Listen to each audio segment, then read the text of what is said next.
Okay, we're going to start to play our countdown video. Let's do it.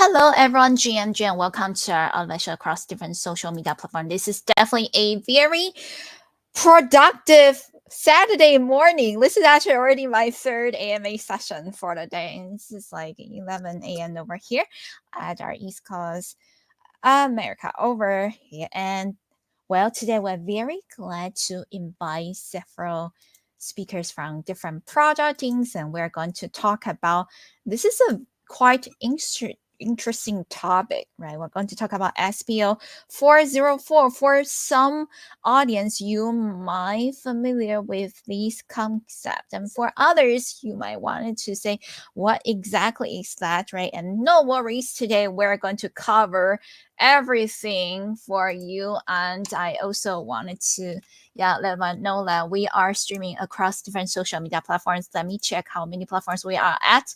We're on Binance Live, we're on Twitter Live, we're on Twitch Live, and we're also added our interview into podcasts and posted on different audio platforms as well. So stay tuned. And being said, let's welcome our speakers to introduce themselves and their project. Should we starting from Widow Champ, the co-founder, and Deb from Mutamon? Thank you.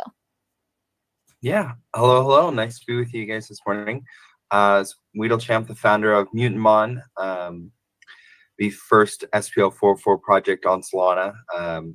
We pioneered SPL-404 as well as Mutant Labs, which is the organization behind Mutamon and who's helping many different projects move to this new SPL-404 standard. I'm very excited for what this means for the future of NFTs, not just on Solana, but potentially across all blockchains. I think we've onto something really special, and I'm excited to talk today. Thank you so much for joining us today. And next, we would like to invite Julian from Fungible, the operation manager, to introduce yourself. Thank you, and your project to us. Okay, and good morning, guys. I'm Julian from Fungible, primarily responsible for operations and planning at Fungible. Well, we are actually a professional Web3 IP empowerment and licensing platform dedicated to bringing iconic Web2 intellectual properties such as SNK into Web3. By adopting the 404 hybrid NFT protocol and integrating into Web3 green games, Fungible will create high market value and liquidity for top IPs, and thus bring intrinsic values into the Web3 ecosystems. And now we are about to start our community marketing and promotion efforts in the near future. And we're also preparing the launch for our first IPO NFT project. So we welcome everyone to stay tuned and follow our updates. Thanks. Thank you so much for introducing yourself and your project to us. And next, we would like to invite Amy and to also talk about your project. And it's very cute name, right? Go Nuts, and head growth over there. Let us know what is your role. Thank you. Thanks so much, Moonlight. Yeah, my name is Amy Street, and I am the head of growth at Rove, a company that is launching an SPL-404 with the help of our friends at Mutant Labs. And it's called Gogonauts. And it is in partnership with our parent company, Rove, which is a company built on Solana that is built for fan bases on chain. We have a mobile app that's live in the App Store right now, and really excited to talk about all things Rove and Gogonauts today. Thank you so much and for introducing coconuts and the project to us.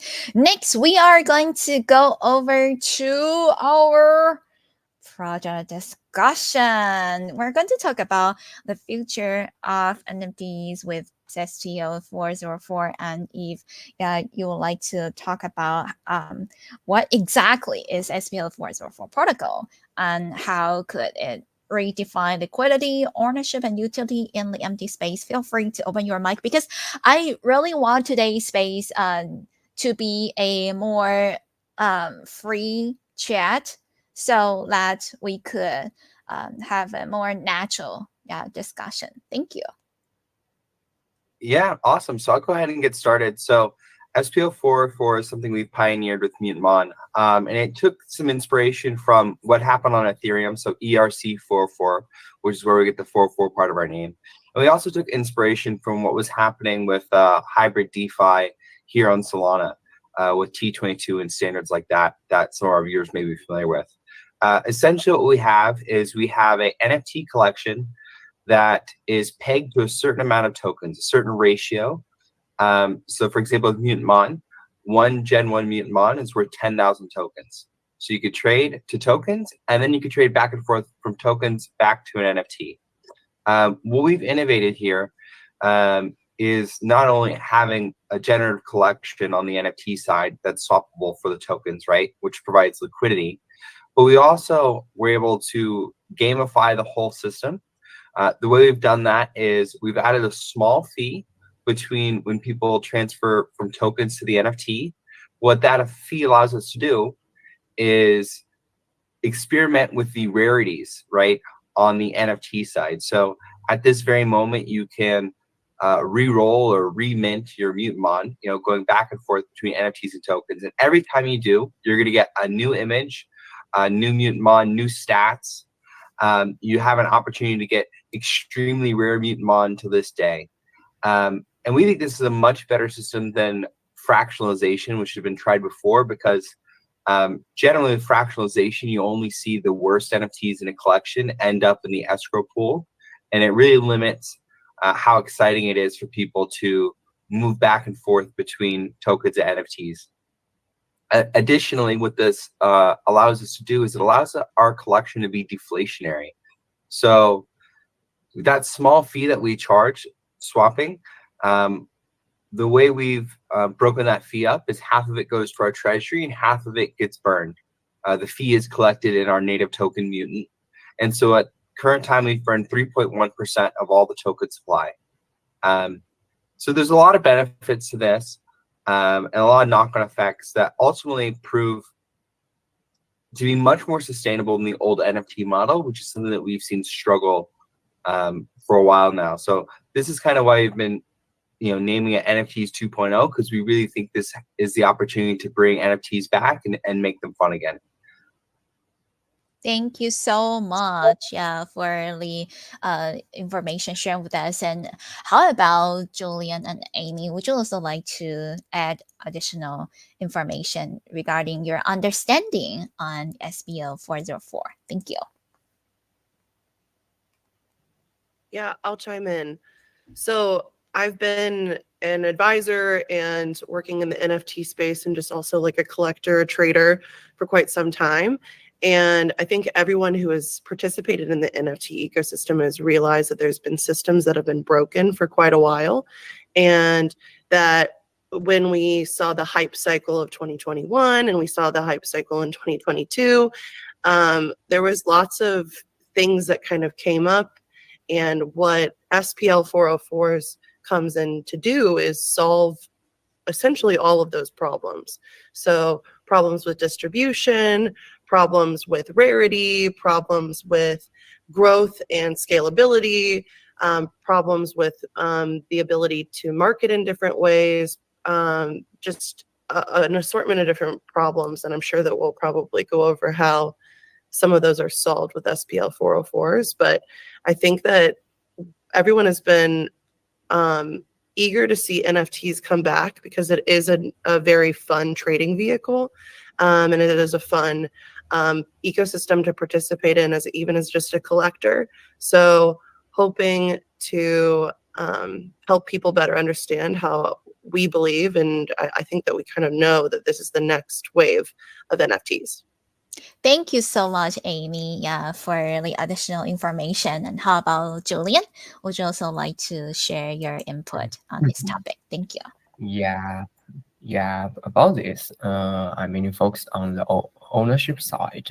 Well, SPL-404, I think it could enables a fractional ownership of an NFTs. And this means each NFT can be divided into smaller tradable pieces, democrating access to valuable digital assets. And this lowers the barrier to entry for high-value NFTs and expands the potential investor and collector base. Besides SPL-404 tokens, it can also interact seamless with protocols in both the fungible token and NFT spaces. This merges these previous disconnected areas and opens up new possibilities for NFT gamification, barring, fractional, and more. And that's all. Thanks. Thank you.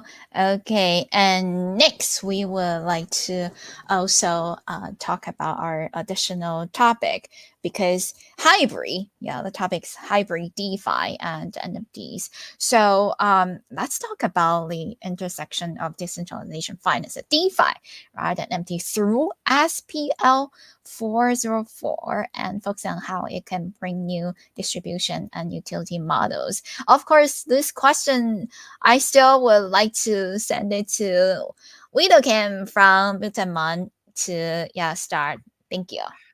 Absolutely. So, you know, the SPL-404 model can be, I guess, categorized under the hybrid DeFi. And, I think a lot of what that means is adding liquidity, right? So being able to get in and out of large positions that are, as an NFT collection, right? Let's say you wanted to own 20 NFTs previously for a collection that you are extremely bullish on. And, for whatever reason, maybe the price went up, maybe you need the money, but you need to get out of that position quickly. Well, you're able to tokenize your NFTs and then sell into our liquidity pool, or sell into a liquidity pool, which on the token side is much deeper and much more available to people who are using traditional token services. So for example, with Mutant Token, you could trade that on Bird's Eye, you could trade that on BonkBot, you could trade that on Jupiter. And these are all names that are, you'll be familiar with if you're trading tokens on Solana, right? We have roughly $650,000 in liquidity, which is like an order of magnitude more, or maybe 2 orders of magnitude more than is typical for an NFT collection, right? Not only that, but one day, if our tokens grow up big and strong and drink their milk, we can get listed on Binance. So you'll start to see that NFT collections through this hybrid DeFi model can actually appear in places and go to places where only traditional tokens and coins went before, right? So right now, I know in the Ethereum ecosystem, there's a race to be the first to get listed on Binance as their token, with Pandora being the one leading the charge there, and maybe potential. But regardless of tokens' ability to get listed on Binance, there's other centralized exchanges as well, who could now list NFT collections for the very first time via this token. So we think that's a really cool opportunity, and obviously it opens up all borrowing, lending, and everything that you can do in the token ecosystem now is possible, or more possible, with this hybrid 404 model. Thank you so much, Widow Champ. And of course, since this is a video AMA, I actually wanted to encourage of our speakers to share screens if possible. If you have for example, white papers, roadmaps, or token economy, or any designs, etc., that would be very helpful, because this is if we just talk about if we just talk about these all well, a lot of the new community members, our audience, they are still not really understanding what exactly it is and how it is, how it works, right? So if there are anything like could guide our audience visually, that would be awesome. Thank you. And being say that, I would like to check if Julian or Amy wanted to add anything. Thank you. Yes.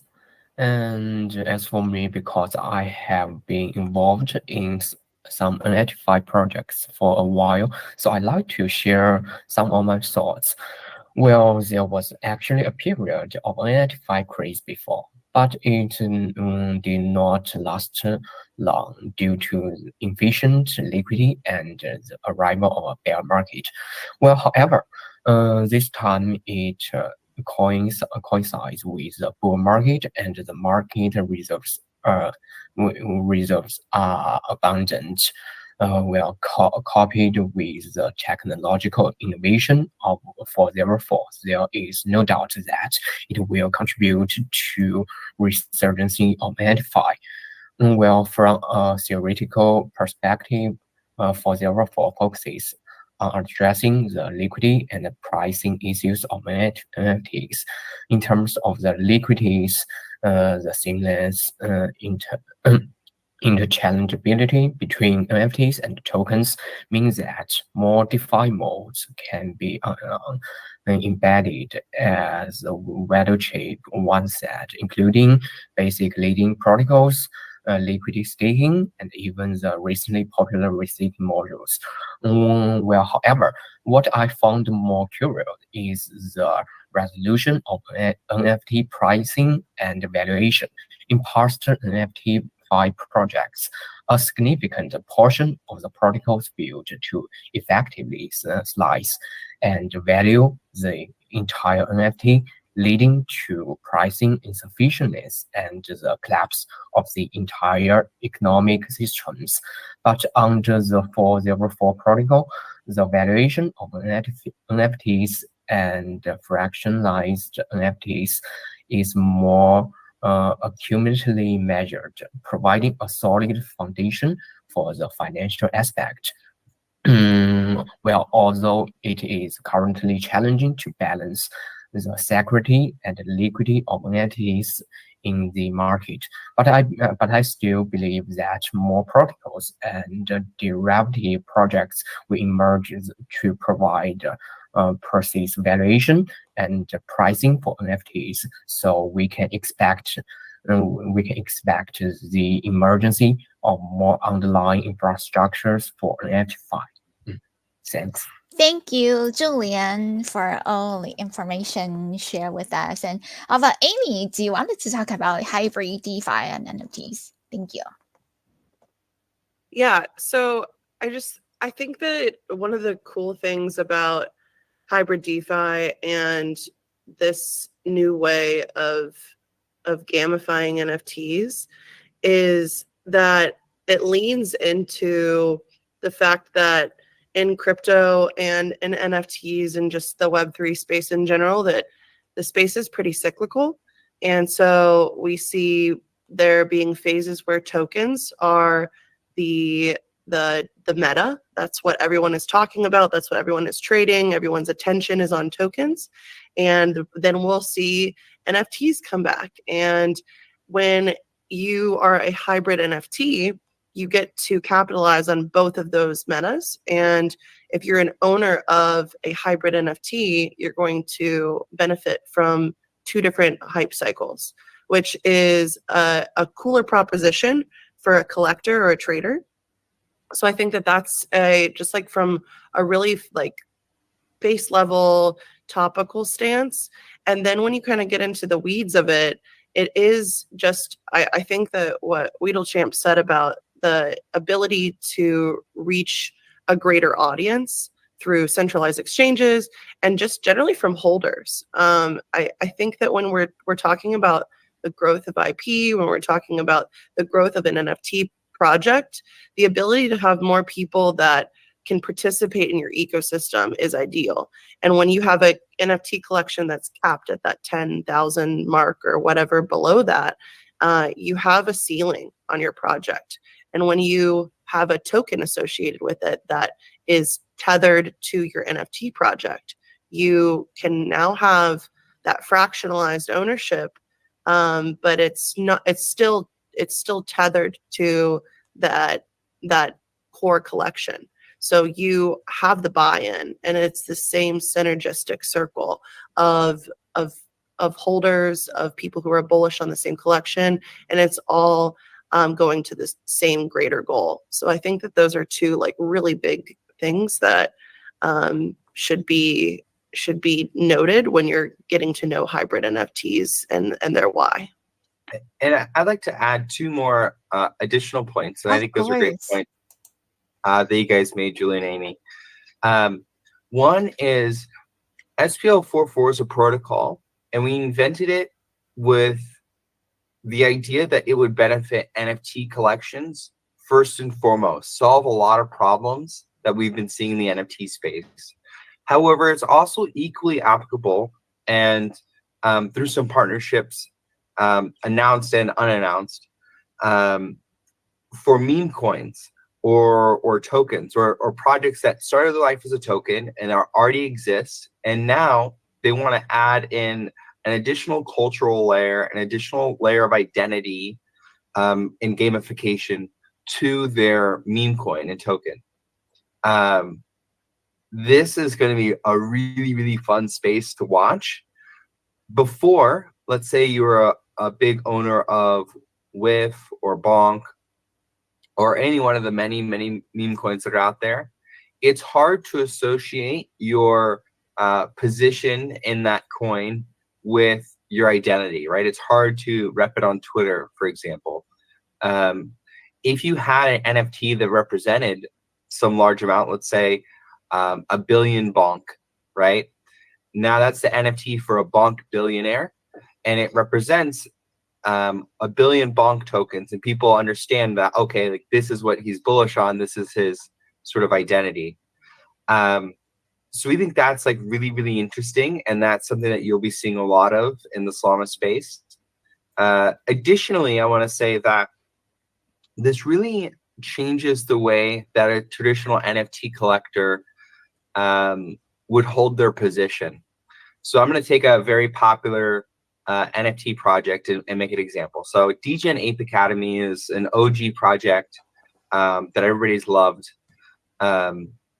You can imagine if they had gone hybrid, or if they use SPL-404, if they use in the future, that instead of owning 10 DGen Ape Academy, if you're very bullish on the project, or if you're a whale who wants to be exposed to that ecosystem, you could hold one that you use as your PFP, right? And that's the one that everybody knows you as, and that's the one you build your identity and brand around. And you could hold the other 9 as tokens. And maybe you're able to do something productive with those tokens. For example, if you're able to add liquidity to the liquidity pool with those tokens, now you're able to generate fees on this DeFi service that you've provided, right? This liquidity to other people moving in and out of the collection. What I'd like to see built in the ecosystem over time is a liquidity solution that acts as essentially as the new staking. Staking, if you've been around in NFTs, has been a meta since 2022. Essentially, people lock up their NFTs and they're emitted tokens at a certain rate. That's generally how it goes, and that's pretty bad tokenomics. To be fair, we've seen how that's played out. A lot of inflation.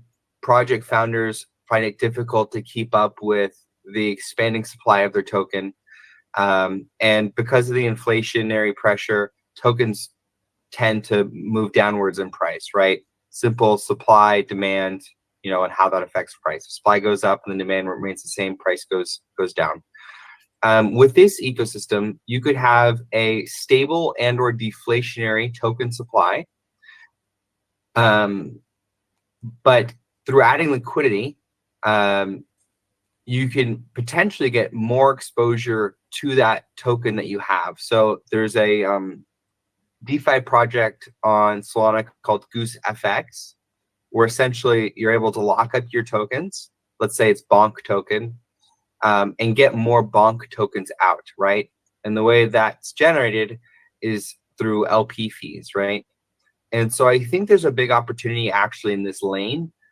And I think generally, when we talk about hybrid DeFi, this has only just started because there's a lot of applications that couldn't exist before the SPL-404 model that could be built. So I'm really hoping that there's some enterprising Solana builders in the audience, and they take up this mantle to see what you can really do under this new SPL-404 model. Thank you so much, Widow Champ, for the additional information. Yeah, hopefully, our audience over here could get some knowledge, right, regarding to our topic today, SPL-404. And once again, if it's possible to share your screen, that would be definitely helpful. Thank you. Okay, and next we would like to go over to our following topic, community building on SPL-404.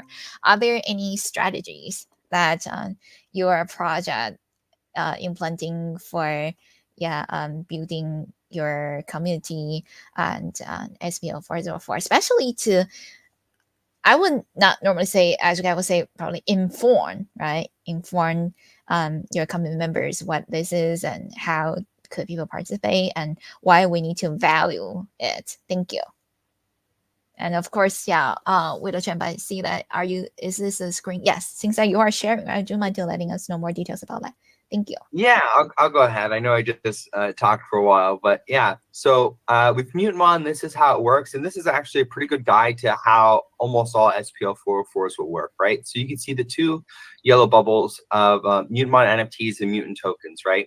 And you can see that there's a small, or that you can go around in a circle from NFTs to tokens, from tokens back to NFTs. And you could do this at any time, and you can do this on our site. And in the future, we believe you're going to be able to do it across marketplaces, potentially in wallets, potentially in Telegram bots.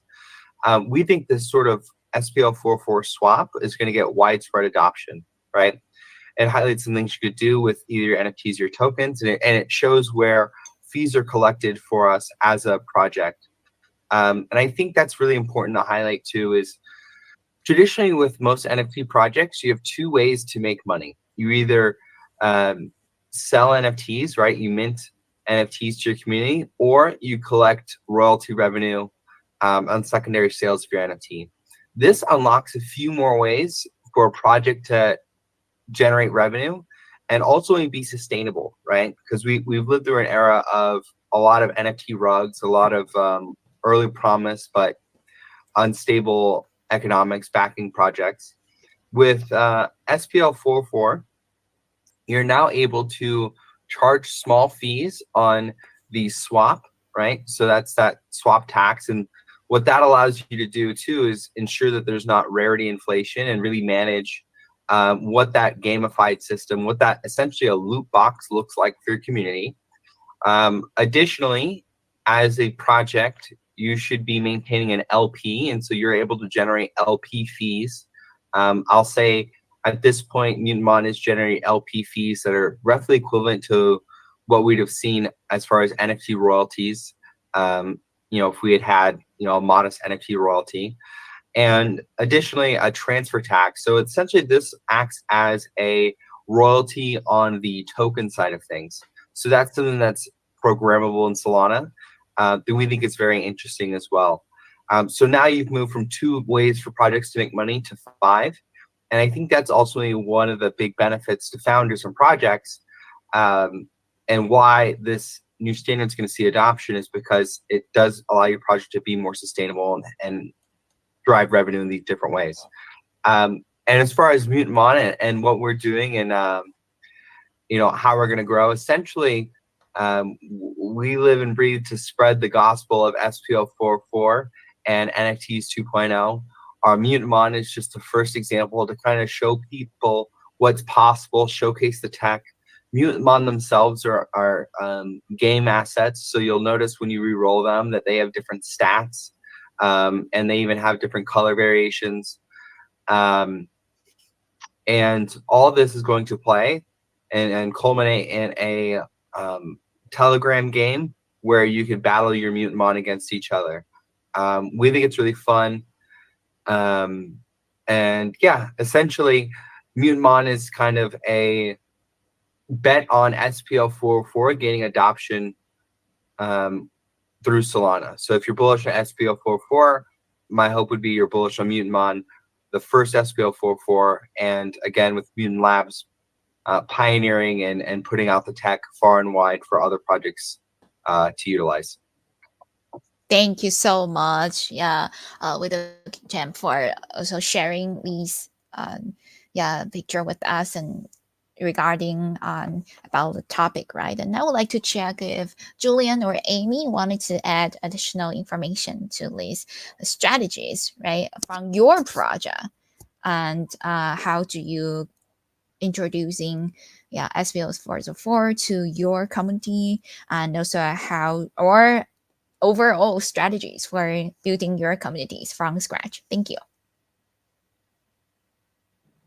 I'll chime in. So from the Rove perspective, we are a rewards ecosystem, and we are building a app that is live in the App Store that comes out with V2 this year. And it is an ecosystem where we are bringing in the entertainment world into Web3. We are building fan clubs and helping build reward systems for different athletes, artists, brands, anybody that has a fan base. And so we're going to have a lot of access to cool partnerships and rewards. And the best way for us to show off this cool reward system and fan club hub that we've created in the App Store is to create a brand of our own. So Gogonauts is that brand that we're launching, and we're going to be showing off how we can give rewards to our community. And one of the cool parts of our Gogonauts being a SPL-404 is there's even more ability to create rewards through that loot box situation that comes with the graphic that you just saw with Weedlechamp, where it's that constant secular, like, is it going to be, do I want to be in the token? Do I want to trade to see if I can get a rare NFT? Something we touched on that I think we're very excited about at Gogonauts is the fact that you can have different traits that are seasonal that can be funneled into that loot box of the re-rolling the NFT. So for instance, if we have a partnership with an artist, or we have a partnership with a brand, a fashion brand, if a Web3 company, a token, anybody, and we wanted to have a seasonal trait that was scattered in rarity inside of the trait pool that could be re-rolled into when you swap from a token back into the NFT, there's a cool chance for anybody that's participating in our ecosystem and in our community to get one of those NFTs that has one of those special traits. And we can attach certain utility, we can attach certain rewards to those traits, and they are sustainable because it's something that will cycle in and out of the collection and can be only placed in for so much time. And with our access at Rove to rewards, brands, athletes, artists, concert tickets, all sorts of stuff, we can really dream up so many different ways to gamify our NFT collection and give sustainable rewards to our community as that access to rewards rolls in to our like across our desk at Rove. So really fun for us to be able to reward our community in a different way and have it be this fun, gamified, exciting, button mashing moment for our community that really sticks to the ethos of our company. That is marvelous. Oh, yeah, sorry, go ahead. Let me just add that I'm extremely bullish on Gogonauts. from the moment I really understood what Rove was, what Rove World was, where it's the intersection between traditional entertainment and Web3, right? If you think that there's a future where, entertainers of all stripes have a Web3 presence and experience, I would say that Rove and Rove World are leading the charge in making that happen, right? They have an app already in the App Store. They've been around for a while. The team is fantastic there. As I've gotten to know them, I've only gotten more bullish. They also, are associated with the Arena, which is one of the largest social fi apps that exists with, I think, over 170,000 users. This idea of entertainment meets Web3 is Rove, and Gogonauts is your exposure to Rove and the Rove world and all that company is bringing to light in Web3 in this next cycle. It really reminds me of why I got into this space to begin with in 2021, that NFTs in particular are the cultural layer of Web3, right? There's something that we're building here that's really transformative, right? It's more than just lines go up, right? Or number go up, right? It's how do we transform our world and what the experiences look like in a more democratized way, in a way that is like community first, community led. And again, Rove bringing entertainment, traditional entertainers to Web3, I think that's huge. So maybe, Amy, if you could just maybe talk about a couple of the partnerships that you've done already with Rove or Gogonauts, to just give people a taste of what you guys have already been cooking. Yeah. So in the Web3 space, we've done ticketing and rewards kind of programs for lots of different Web3 companies like Claynosaurs, Monkey DAO. We just did the Magic Eden Yacht Party. And we have done a lot of testing of our tech and giving cool rewards to the Web3 ecosystem. But even before V2's launch, which is really the nest that Web2 and the greater entertainment ecosystem will be able to kind of rest its head in, we've already done really cool activations with Tommy Hilfiger at his fashion show back a few years ago. We also have plans to do more with the Hilfiger brand in the future. We have partnerships and relationships with large companies like CAA and AEG. We just did an activation at a Coachella side event, with HBO and House of the Dragon. We are very deeply seated in the film, music, fashion, and sports industries, and have lots of cool things lined up for venues, for festivals, for activations with film studios, and we have a unique molding of really strong Web3 builders who have met the likes of people who have built the foundation of the entertainment industry, who've started 15-year music festivals that sold to Coachella, and have won Emmys, and have executively produced films. And our board, if you go to roveworld.xyz.com, you can kind of see who is a part of our advisory board. People like Baron Davis and Tommy Hilfiger, people that are like the agent of Billie Eilish. We're very well connected and excited to kind of be the flagship app that brings Web 2 to Web 3. Perfect. Thank you so much, Amy. And just like you say, if we go to the website, we could see the details. And also feel free to just share the webpage to our audience so that they could take a quick look as well. Thank you. And following on that, I would like to see if Julian, you have anything that you would like to add on this topic, community building and SPL-404. Thank you. Or the future amenities. Sure. Thank you. Okay. Let me share my screen. Perfect. Well, actually, the detailed economic model of FoundPark is still under continuous development at this moment, but I can share the design concept with everyone here. Well, the power of IP is significant, and it self represents a form of consensus. And there was a time when everyone was pursuing user cooperation, but due to limitations in technology, tools, and distribution systems, the value chain of user co-creation was not clear, and the active participation of users in IP and brand building did not receive sufficient incentives and feedback, which was a core reason for past innovation failures. And thanks to the 404, the monetization pace of IP value has become clear and more feasible. Well, as for us, users can actively participate in community activities to explore the main universe, collaborate with other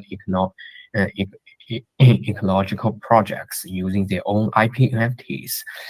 We will provide appropriate official support for user collaborations, and a portion of the collaboration's earnings will be returned to the individual's users, and while another portion will be returned to the fungible community. And for the community, user acquisition is relatively simple. The top IPs resources we have obtained from SNK has significant influence and appeal, whether in Web 2 or Web 3. And so therefore, our main challenge lies in how to retain users and maximize their value.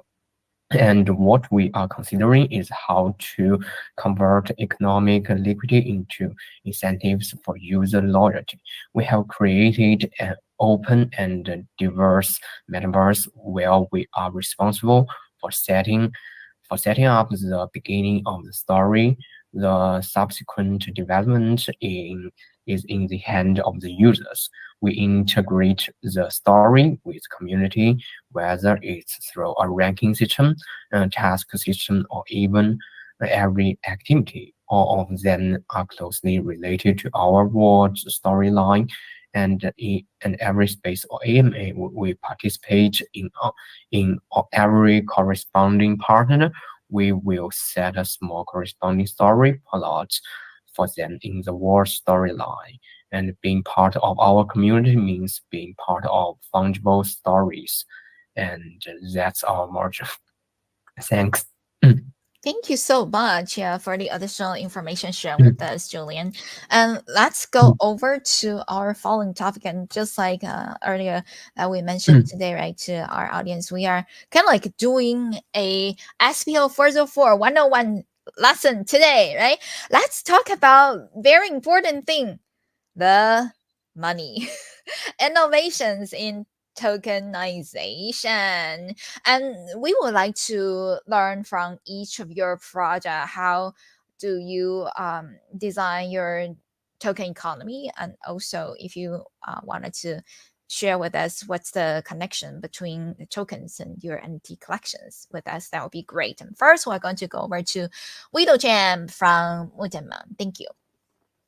Excellent. So I think a lot of the SPL-404s will share a lot of the same attributes in regards to how the NFT and the token are related.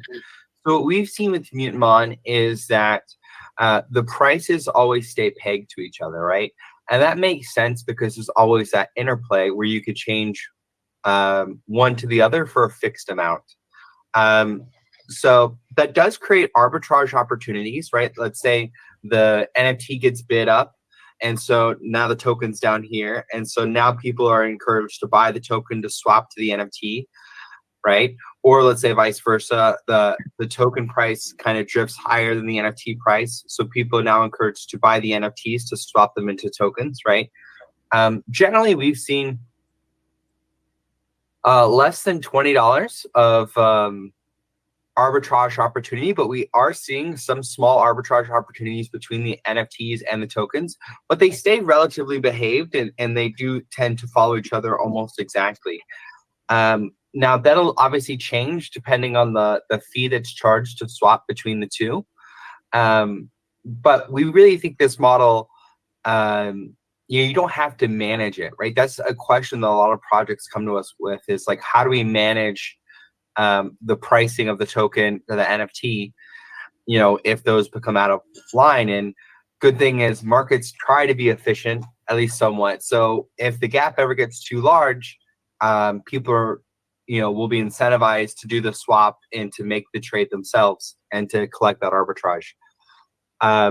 Additionally, you asked about the tokenomics, and I just want to highlight again that our project is actually deflationary. So every fee that we generate, we take half of that and then we burn the tokens, or burn mutant tokens. So effectively burning 3.1% of the total mutant token supply has also burned 310 possible NFTs, right? Because if you don't have the token to swap to the NFT, then that NFT can't exist. So our NFT collection has also been deflating. But what we think is really innovative here is you couldn't have had a deflationary NFT collection before, because it actually works counter to what you want. What you're really trying to capture here with this new SPL-404 model is network effects, right? As some of the nerds in the audience may know, Metcalfe's law, the value of a network is the square of the number of people in the network. With traditional NFT projects, let's say a 10K collection, that means you're only 10K squared, right? However, with meme coins, right, such as Bonk, we see that they have 700,000 holders in their network. So obviously a much larger number if you square it, right? So the value of their community, in theoretical terms is much higher, and we see it in practicality too, right? Meme coins and tokens generally reach much higher market caps than NFT projects do. And that's because of these scaling and network effects laws. And I think that was really the big insight and unlock for me, with SPL-404, is that NFTs had a problem of scaling.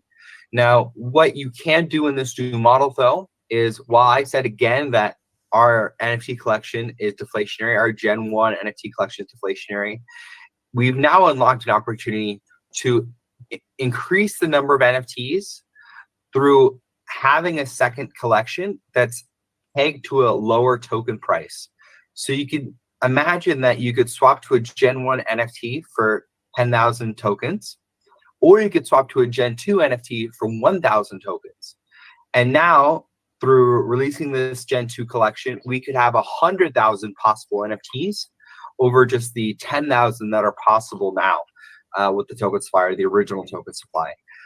So in this way, you're able to grow your community that's holding your NFT, right? Grow the number of people who potentially are rocking your NFT on Twitter, right? Or who are just in your Discord or wearing your merch, right? All these people who can get utility now from your NFT, can get identity from your NFT.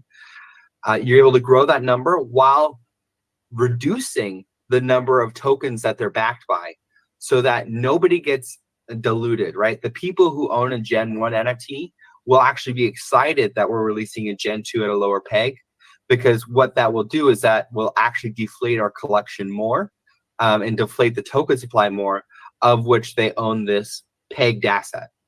I know it's a bit complicated, but at the end of the day, this has allowed us to unify the token and NFT universe, get a deflationary token and deflationary ecosystem, but then also solve the NFT scaling laws without having to dilute our previous holders. So we think this is just massive innovation, and this is really what I mean when I say NFTs 2.0.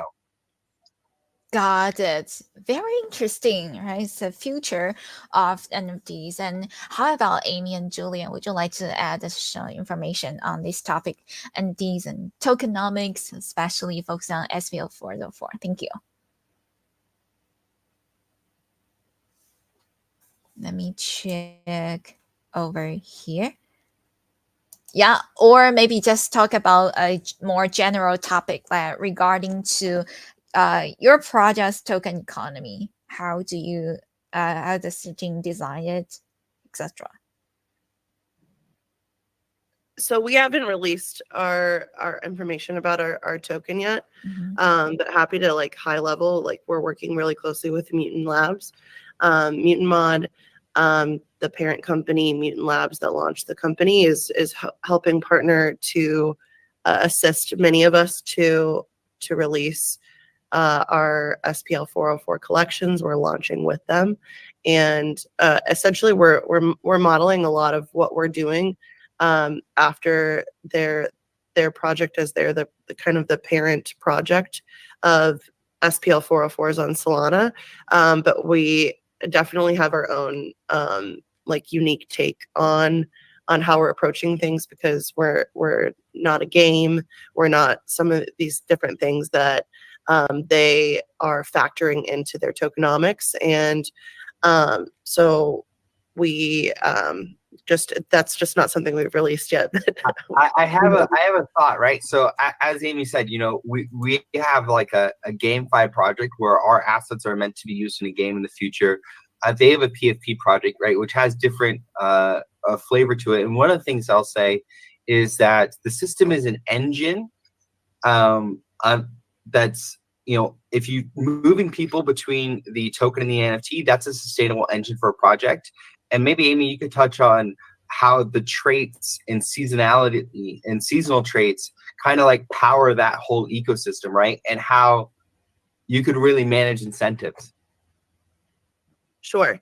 So the part that we really appreciate about this cyclical part of hybrid NFTs is being able to like highlight the token and then also highlight the NFT as a force to like a buy pressure for people to want to move into one part of the NFT or the hybrid portion of the NFT. So like we can tell people that there's going to be reason that they're going to want our native token knots, or they're going to want our NFT, for instance. So what we were talking about with those seasonal traits before is there could be different reasons to want to re-roll our NFT, because we have a partnership with Tommy Hilfiger or somebody that we are launching a fan club with, and there's some traits that are in our collection that reflect that. Or maybe we're partnering up with some special token and there's specific traits that are in the collection that can be highlighted there. So making people go from NFT to token and having that be a moving cycle, and people needing to own the token to be able to move into our NFT kind of is the driving force behind our why and utilizing the hybrid NFT world.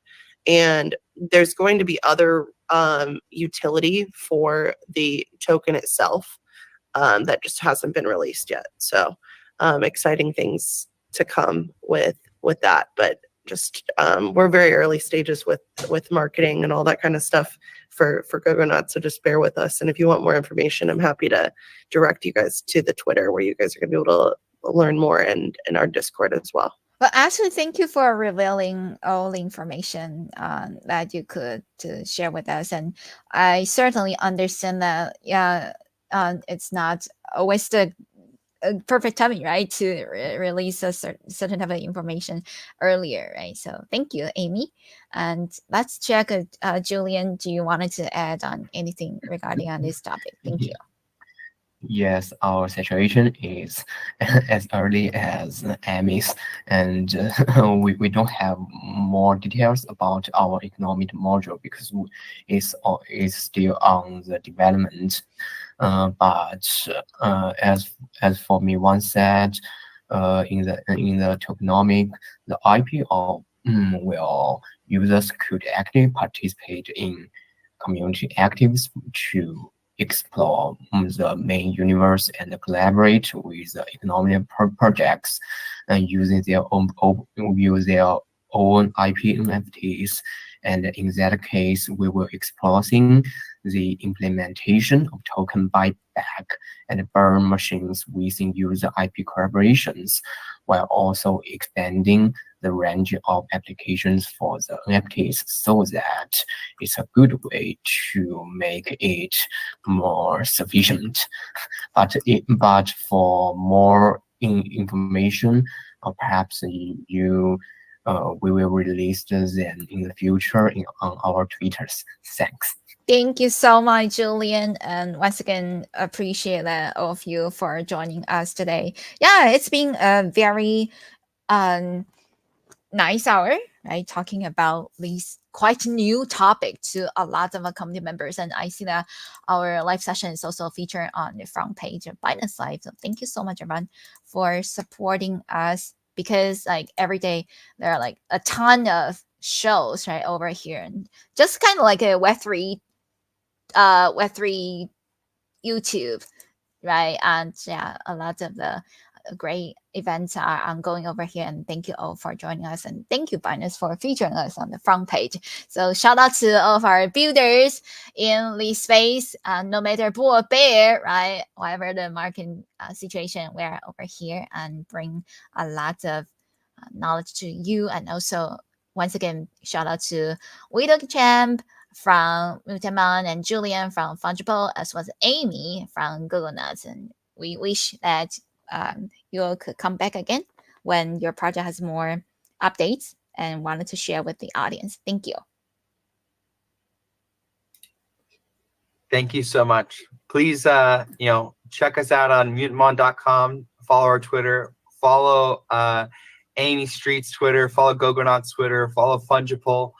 I'm very bullish on all the 404s we're working with, and yeah, if you're one of those people in the audience who wants to see NFTs be fun again, I would say definitely a follow up.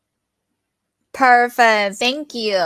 I'm being said that I am going to close our backstage, and we will have replays available from the same link. So the original link that everyone could see, go watch the replay across Twitter, Twitch, YouTube, and Binance Live, as well as later on Spotify. Thank you, everyone.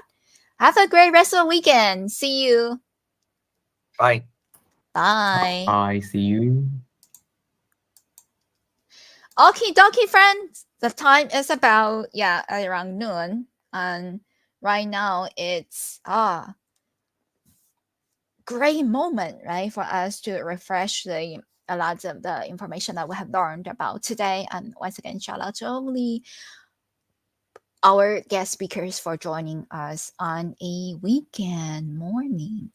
Again, we're going to play our ending video and see you soon. This is Meng Lai from Ultiverse. Looking forward to our continued discussion about Web3. Thank you.